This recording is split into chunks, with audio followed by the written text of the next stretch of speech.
अगर तुम चाहते हो कि तुम्हारी बेटी ससुराल में जाकर लक्ष्मी बन जाए तो कभी भी अपनी बेटी को ये 4 चीजें मत देना घर से।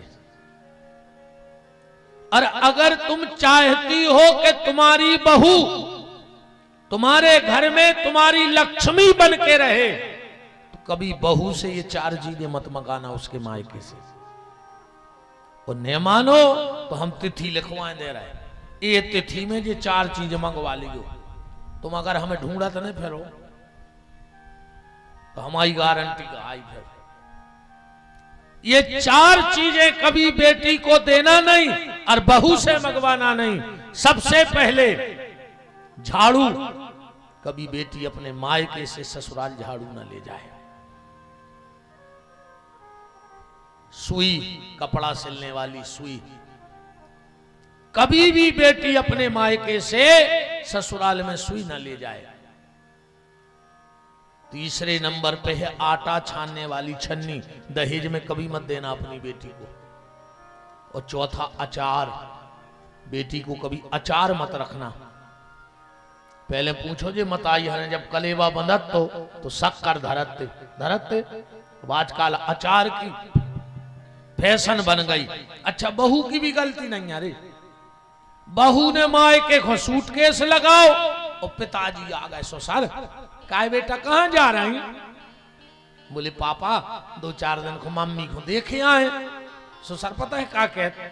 बेटा तना अचार तो लाया जो, समदन के हाथ कैसो अचार। अरे बोले ले तुमको बुढ़ापे में समदन के हाथ को अचार अच्छा लग रहा हो?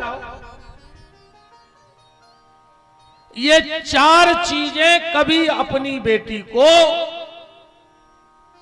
मत दो। और अगर घर की रिद्धि सिद्धि चाहती हो तो 4 चीजें अगर घर के भीतर आ जाएं तो कभी बाहर मत जाने देना। अगर तुम्हारे चौखट के भीतर ये 4 चीजें हो गई हैं तो कोशिश करना कि ये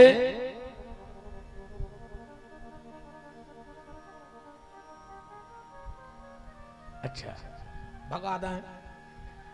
माए भग जाओ, अब माए से हाथ कर सुइए सो हम ना से कर जाओ, आ जाओ खिसके हाथ सर गया, भग गया भग गया।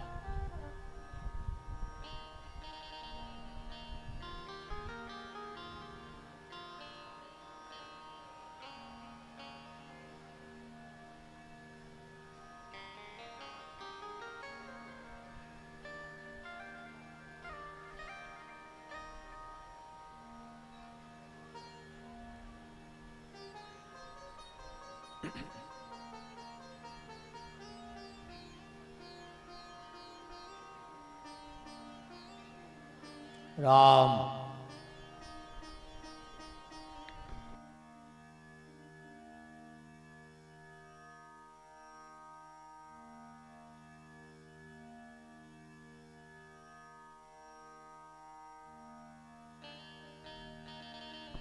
हाँ विराज जाओ।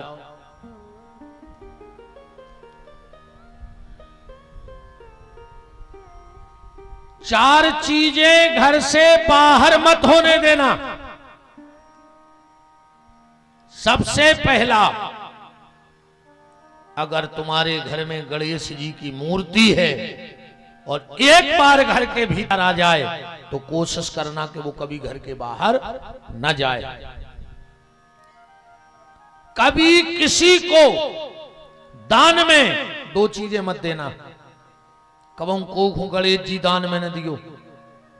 यहां तक विधान है कि बिटिया के ब्याह में भी गणेश जी ने दाव चज्जे। गणेश जी दान न करो चज्जे। आजकल शादी ब्याह में सबसे ज्यादा गणेश जी पे बट रहा है। गणेश कभी किसी को दान में मत दो। और आवरी को पेड़ो कबों को दान न करियो। अगर तुम्हारे घर में आंवला लगा है तो तुमको न मंदिर में लगाया हो हाथ से, पर कभी किसी को दान मत देना। अन्य मानो तो 4 न में कोनो भी 4 न में रेगुलर आउरी दान करके देख ले। 4 न में कोई को भी आंवली दान करके देख लो, तुम्हें पता पड़ जाए कि महाराज का कह रहे थे। ठीक,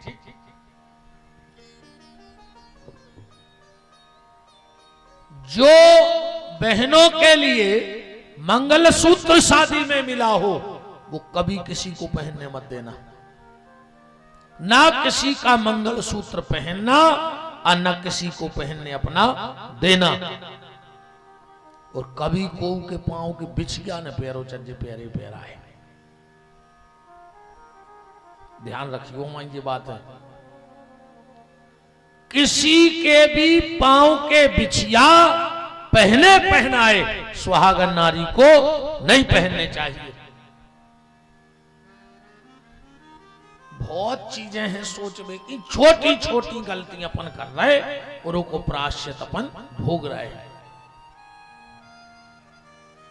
परंपराएं तो लगभग सब सीता ही राम हो गई, फिर भी कोशिश है जितना बच जाए उतना अच्छा है, जितना है उतना ही अच्छा है।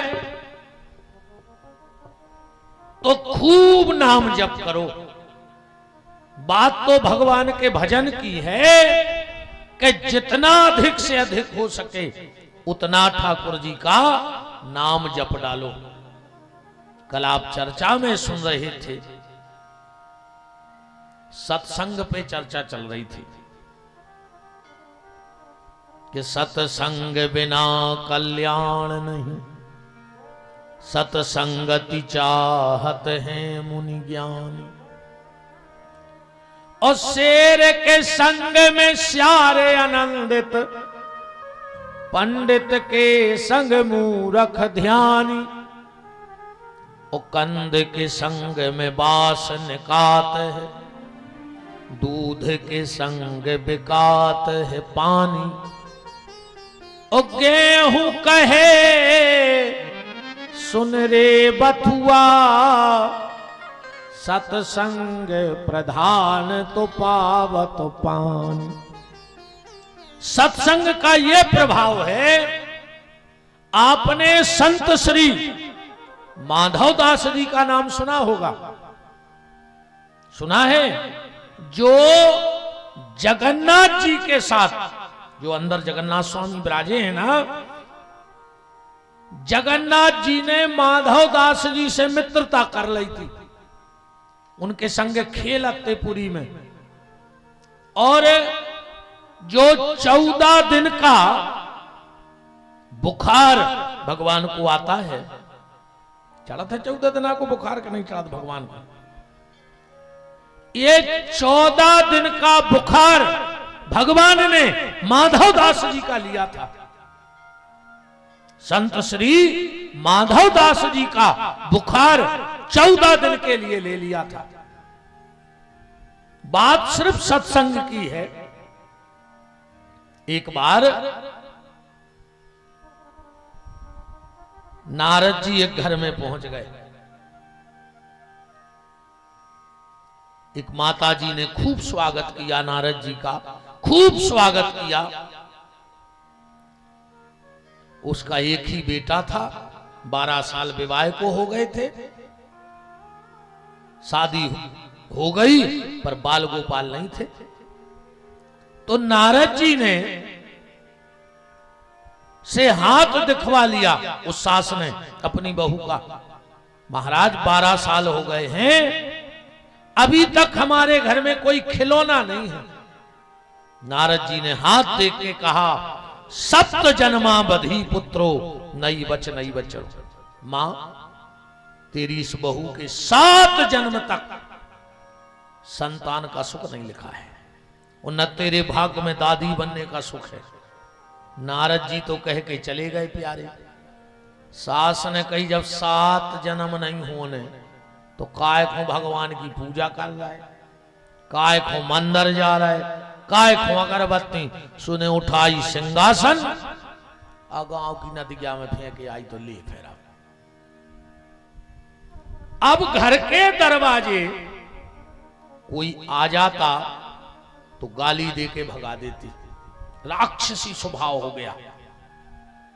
कुछ दिन निकल गए, माघ की पूर्णिमा थी और सुबह सुबह माधवदास जी गांव में से निकल पड़े।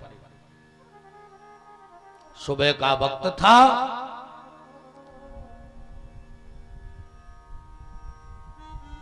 बहू आंगन झाड़ रही थी और सास भीतर चौका लगा रही थी और माधवदास खड़े हो गए वही आंगन में और आवाज लगा दी, भवती भिक्षाम देहि, भिक्षा दो।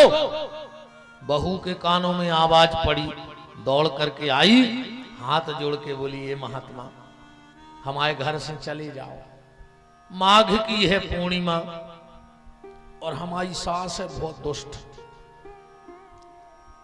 अरे अब हमारा बाल बच्चों नहीं है, जो हमारी तकदीर है, पर अगर कोई भी साधु महात्मा आ जाता है तो हमारी सास उसे गाली देके भगा देती है और हम नहीं चाहते कि हमारे यहां किसी संत का अपमान हो जाए। हम नहीं चाहते कि किसी संत का अपमान हमारे घर में हो जाए। माधवदास बोले कि बेटा अपन भी बाबा तना टेढ़े ही है, अब दक्षिणा तो तुम्हारी सास ही से ले हैं। हम दौड़ के गई बहू, भीतर से कछु पैसा ले आई, बाबा जी जी ले ले भग जा। माधवदास जी बोले हम बे बाबा नहीं, जो कह दई माने कह दई, अब चाहे कछु मिले पर दे है तुम्हारी सास। और दूसरी आवाज लगाई, भवती भिक्षाम देहि, भिक्षा दो। सास के कानों में आवाज पड़ी कि हमारे दरवाजे। एक हाथ में लाए तबलिया और एक हाथ में लाए पोता। वो कपड़ा को का कही जात है, पोता ही क्या, ये सब पोता थे। गुस्सा में बाहर आई, माधवदास को देखा और वो पोता महात्मा के मुंह पे दे दो फेंक के। महात्मा की आंखें लाल, माधवदास की। बोले मां तूने मुझे पोता दिया है, मैं तुझे श्राप देता हूं, भगवान तुझे ही पोता देगा, ये मेरा श्राप है तेरे लिए। तूने मुझे पोता दिया, मैं श्राप देता हूं कि भगवान तुझको भी पोता देगा। जहां 7 जन्म तक संतान न होने थी, उते 9 महीना बाद बाल बच्चा होगा। बात तो सत्संग की बता रहे। माधव को जब पोता मारो, सो माधव ने वो पोता, वो कपड़ा अपनी झोली में डाल ला। एक दिन वो पोता में लगाओ हमें, हमने कही का हाल चाल है, कहने लगो जलवा है। अब अपने देखो सत्संग का होते क्या कह रहा है पोता की, आप बीती सुनना। धन्य है सतपुरुषों का संग, कि धन्य है सतपुरुषों का संग, बदल देते जीवन का रंग। और वो पोता कह रहा है कि मैं पोता रोता था पहले, पड़ा कीच के बीच, अंग अंग सड़ते गलते थे, धर्म कर्म सब नीच।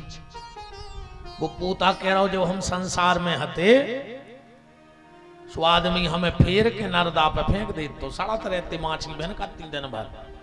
बोले फिर क्या हुआ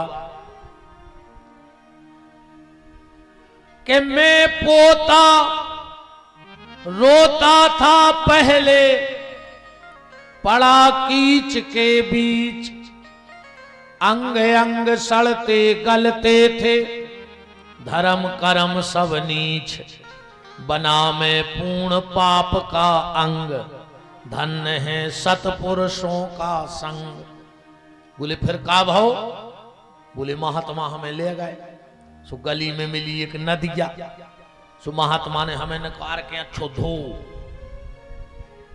कि निर्मल जल से तन मेरा धोया, करके 100 मन प्रीत, और निकल पड़ी मेरी उज्जवल काया, जैसे थान कटा नवनीत, हम ऐसे हो गए जैसे नई थान से कटे हुए हैं, उन्हें तो नो धो रगड़ रगड़ के।